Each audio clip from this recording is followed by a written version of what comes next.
you're probably all familiar with the lat pull down that you do in the gym, where you sit on a cable machine and you tuck your legs underneath the padded bar and reach up and grab a bar here and then pull down, and you're working your lats.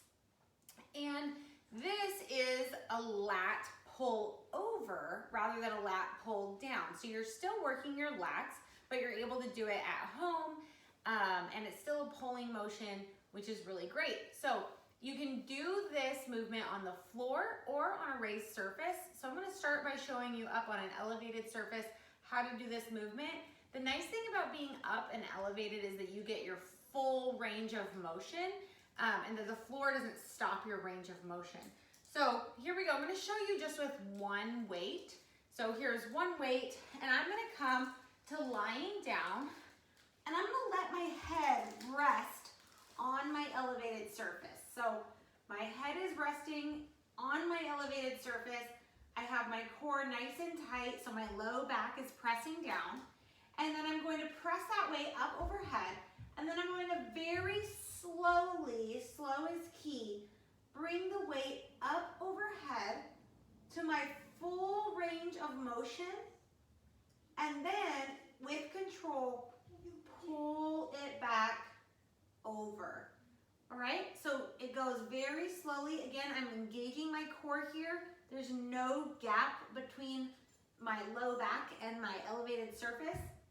So here it is again, bringing it up overhead, slowly, especially here as you get close to that full range of motion, really working on keeping your rib cage down, and then pulling it back over. So my arms are straight here, my elbows are not bending. It's very different than like a skull crusher where you're working your triceps and your chest. Here you're really working on isolating those lats. So here is that same movement, but on the floor. So here I'm gonna move down, and this time, just to show you that it can be done, I'm gonna use 2 dumbbells and just push them together. So here I go, I'm laying down.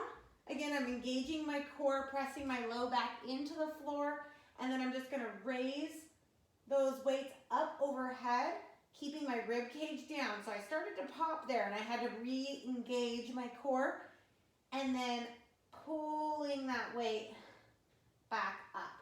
So I can really feel here my lat engage. So I'm lifting up over, keeping my rib cage down and my low back intact, and then I can feel my lat working here as I draw that weight back. So you can check that even with your opposite hand, just to be sure that you're engaging that lat. All right, so one weight or 2, and try an elevated surface if you have that extended range of motion.